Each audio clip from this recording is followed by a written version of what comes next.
자, 오늘 대장동을 집중적으로 이야기하는 바람에 주로 5분은 경제 문제를 다루는데 오늘은 일반 뉴스를 좀 종합해서 말하겠습니다. 자, 조성은이가요, 다른 벤처 기업을 대상으로 국정원에 CCTV를 납품하도록 해주겠다고 한 내용이 폭로되었습니다. 조성은이가 자신에게 마세라티 차량을 리스해준 IT 업체 대표 A씨와 정책 자금을 200억 유치해 올 테니 그중 7%를 성과급으로 달라는 계약을 맺어 논란을 빚은 것과 또 별도라는 거예요. 국가 돈 200억을 땡겨 올 거니까 거기에 지한테 7% 달라. 그러니까 200에 7%면 얼마입니까? 14억을 달라라고 말을 했습니다.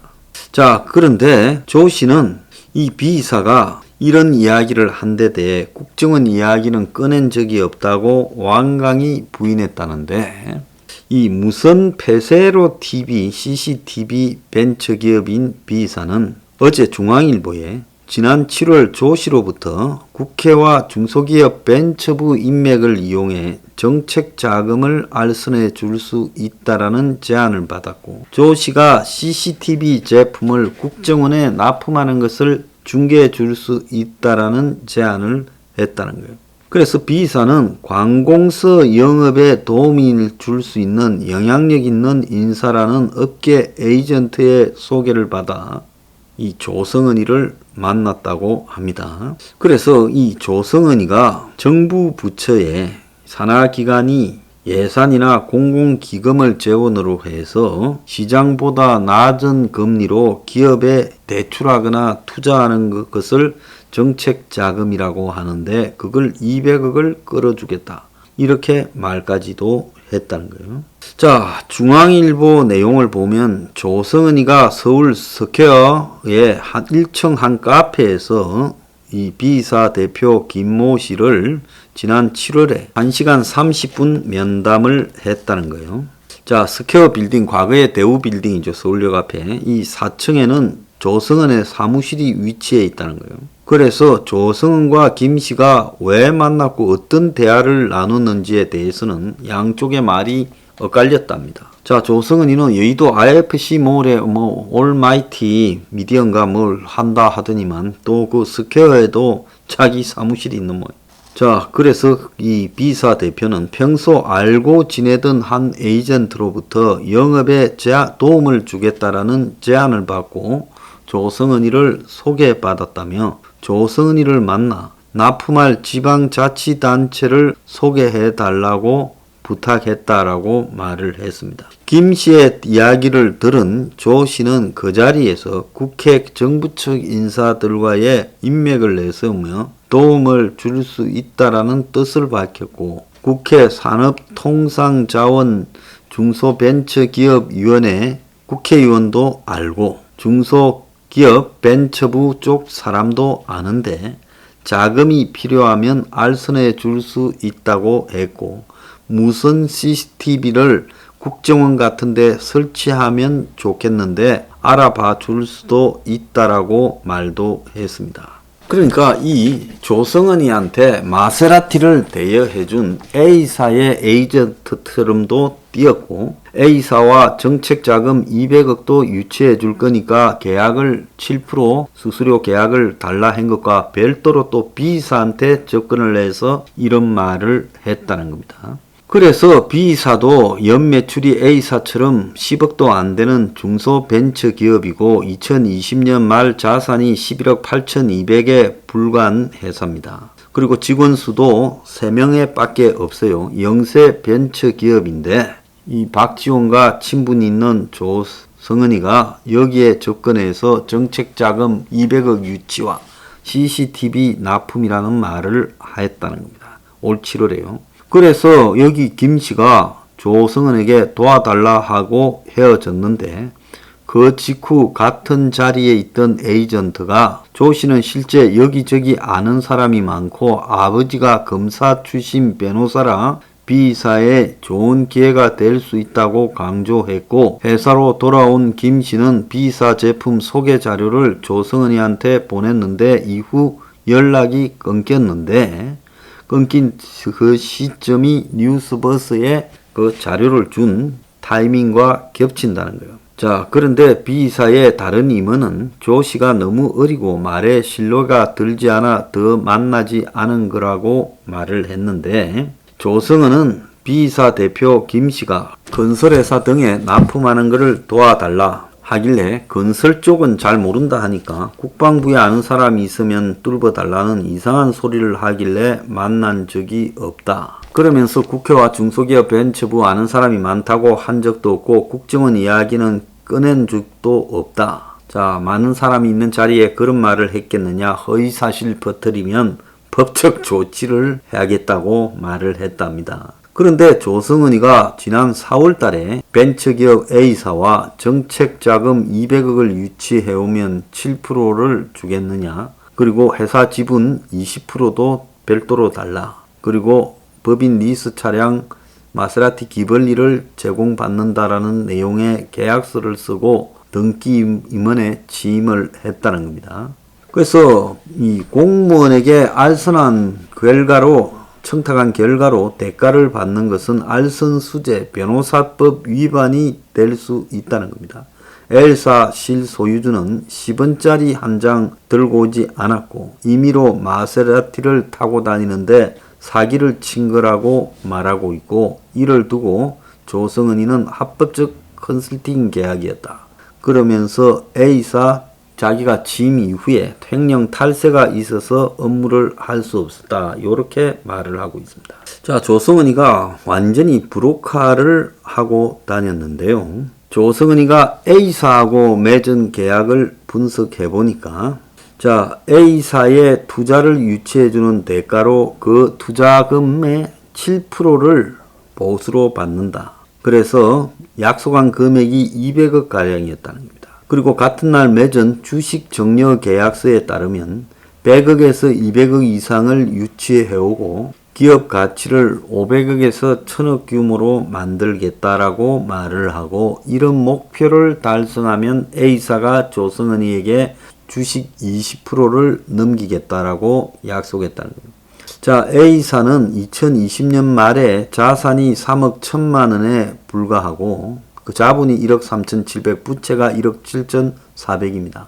매출이 8,470만 원에 그친 소규모 업체인데 발행 주식은 20만 주고 액면가 500원입니다. 그런데 구체적으로 이 정책 자금을 유치해 오겠다고 계약을 맺었고, 조 씨에 대한 A사 임원 위촉 계약서를 보면 1차 정책 자금 유치 직후 계약금 3천만 원을 인센티브와 함께 지급한다라고 되어 있습니다. 정책 자금을 들고 와주고 그걸 가지고 계약금을 갖다가 인센티브하고 받고 기가 찹니다. 그 다음에 조 씨가 요청하는 차종의 법인 리스 차량 월납 150만원에서 160만원 정도로 리스 회사에 내는 차를 해준다. 그래서 이를 근거로 조성은이는 A사 명의의 마세라티 기벌리를 리스로 타고 다니고, 계약 기간은 2024년 4월 4일까지 3년간이라는 거예요. 그리고 조 씨의 A사 직책은 CSO 총괄 전략 디렉터였다는 겁니다. 그래서 조성은이가 타켓을 삼은 부서는 중소벤처기업부고, 자, 조성은이는 지금 정책 자금 등을 1억 7,100만 원이나 떼먹지 않았습니까? 그랬는데도 불구하고 남의 회사에 200억을 유치해 주겠다고 말을 했습니다. 그러면서 A사가 조성은과 별도로 김종국 국민의당 대변인, 옛날에 박지원이 밑에 일하던 친구를 대표이사로 영임하며 체결한 임원 위촉 계약서에 주요한 업무 사항으로 중소기업진흥공단, 기술보증기금, 기보 등의 기관들과 업무를 위하여 요청하는 업무 내용을 원활하게 협력한다라는 문구가 있었다는 거예요.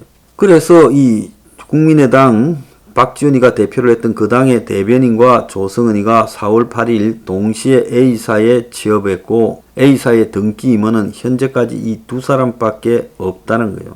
자, 그런데 조성은이는 김 전 대변인이 A사의 자금 유치를 해주기 위해 박지원이나 박영선에게 접촉해보라 했지만은 지가 거절했다고 밝혔다는 겁니다. 그래서 이게 완전 브로커 행위를 했고요. 이런 계약 내용이 사실이라면 조 씨가 계약을 이행하려고 했다면 계약 자체만으로도 알선수재 변호사법 위반이 적용될 수 있다라고 되는 겁니다. 그래서 특가법 제3조에 따르면 공무원의 직무에 속한 사항의 알선에 관해 금품이나 이익을 수수, 요구, 약속하면 안 된다 돼 있고 변호사법 111조 1항에도 공무원이 취급하는 사무에 관하여 청탁 알선을 한다는 명목으로 금품, 향응, 그밖의 이익을 받을 것을 약속하는 것을 금지하고 있다는 겁니다.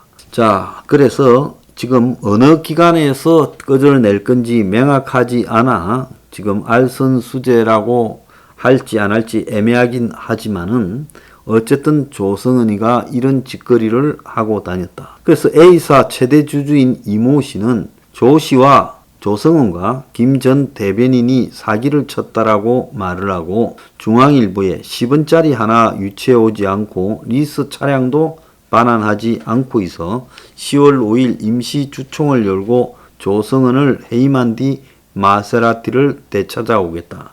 자, 그 중소기업에서 리스로 뺏어낸 마세라티를 새 차가 왔다고 자랑을 하고 있습니다.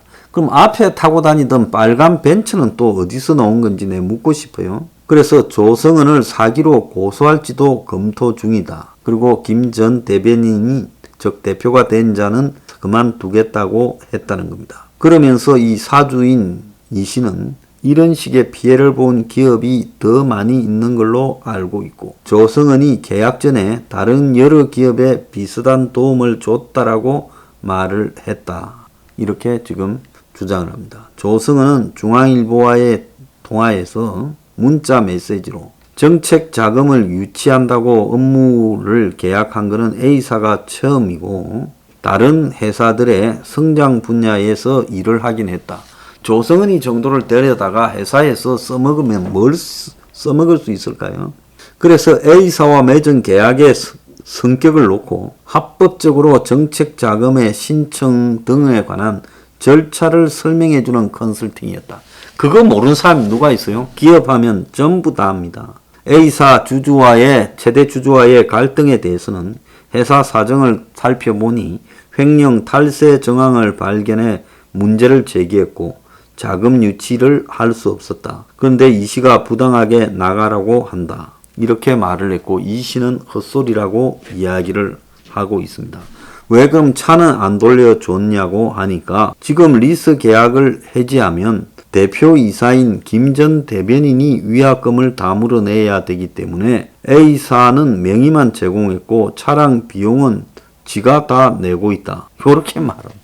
좀 황당한 소리를 하고 있어요. 그래서 업계 일각에서는 조성은이가 공무원이나 정부 관계 사람들을 많이 안다고 정치인들 많이 안다며 정책 자금 끌어다 주겠다는 브로커 일을 해오다가 최근에 그 고발 사주 의혹과 관련되면서 이 브로커 일이 한계에 부딪히면서 분쟁이 시작된 거 아니냐. 지금 이런 이야기까지 나오고 있습니다.